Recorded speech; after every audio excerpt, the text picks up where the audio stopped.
اعوذ باللہ من الشیطان الرجیم بسم اللہ الرحمن الرحیم۔ ملک شام کا دوسرا سفر۔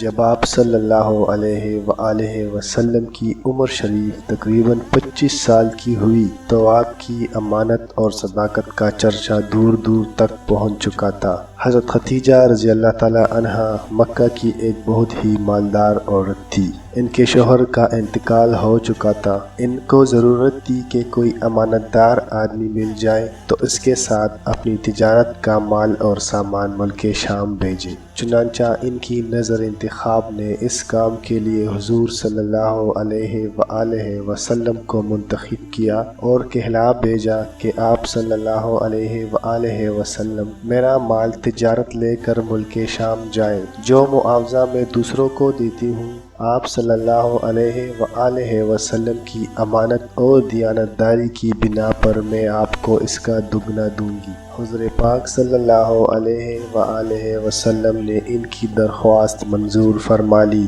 اور تجارت کا مال اور سامان لے کر ملک شام کو روانہ ہو گئے۔ اس سفر میں حضرت خدیجہ رضی اللہ تعالی عنہا نے اپنے ایک معتمد غلام میسرہ کو بھی آپ صلی اللہ علیہ وآلہ وسلم کے ساتھ روانہ کر دیا تھا کہ وہ آپ کی خدمت کرتا رہے۔ جب آپ صلی اللہ علیہ وآلہ وسلم شام کے مشہور شہر بصرہ کے بازار میں پہنچے تو وہاں نستورہ راہب کی خانقاہ کے قریب میں ٹھہرے۔ نستورہ میسرہ کو بہت پہلے سے جانتا پہچانتا تھا۔ حضور صلی اللہ علیہ وآلہ وسلم کی صورت دیکھتے ہی نستورہ میسرہ کے پاس آیا اور دریافت کیا کہ اے میسرہ، یہ کون شخص ہے جو اس درخت کے نیچے اتر پڑے ہے؟ میسرہ نے جواب دیا کہ یہ مکہ کے رہنے والے ہیں اور خاندان بنو ہاشم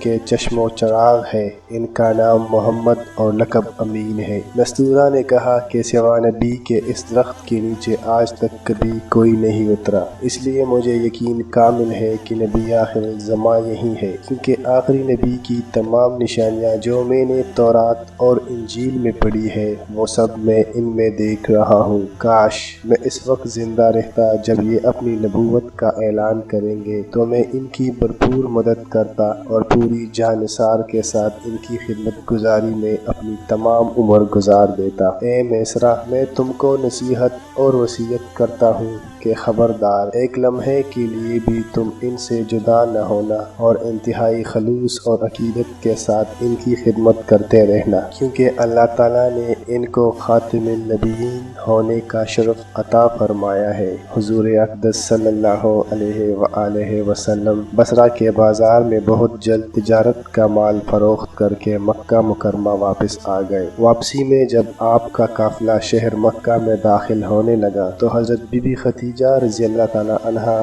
ایک بالا خانے پر بیٹھی ہوئی قافلے کی آمد کا منظر دیکھ رہی تھی۔ جب ان کی نظر حضور صلی اللہ علیہ وآلہ وسلم پر پڑی تو انہیں ایسا نظر آیا کہ دو فرشتے آپ صلی اللہ علیہ وآلہ وسلم کے سر پر دھوپ سے سایہ کیے ہوئے ہیں۔ حضرت خدیجہ رضی اللہ تعالی عنہا کے قلب پر اس نورانی منظر کا ایک خاص اثر ہوا اور وہ فرط عقیدت سے انتہائی والہانہ محبت کے ساتھ یہ حسین جلوہ دیکھتی رہی۔ پھر اپنے غلام میسرہ سے انہوں نے کئی دن کے بعد اس کا ذکر کیا تو میسرہ نے بتایا کہ میں تو پورے سفر میں یہی منظر دیکھتا رہا ہوں اور اس کے علاوہ میں نے بہت سی عجیب اور غریب باتوں کا مشاہدہ کیا ہے۔ پھر میسرہ نے نستورہ راہب کی گفتگو اور اس کی عقیدت اور محبت کا تذکرہ بھی کیا۔ یہ سن کر حضرت بی بی خدیجہ رضی اللہ تعالی عنہا کو آپ سے بے پناہ قلبی تعلق اور بے حد عقیدت اور محبت ہو گئی اور یہاں تک ان کا دل جھک گیا کہ انہیں آپ صلی اللہ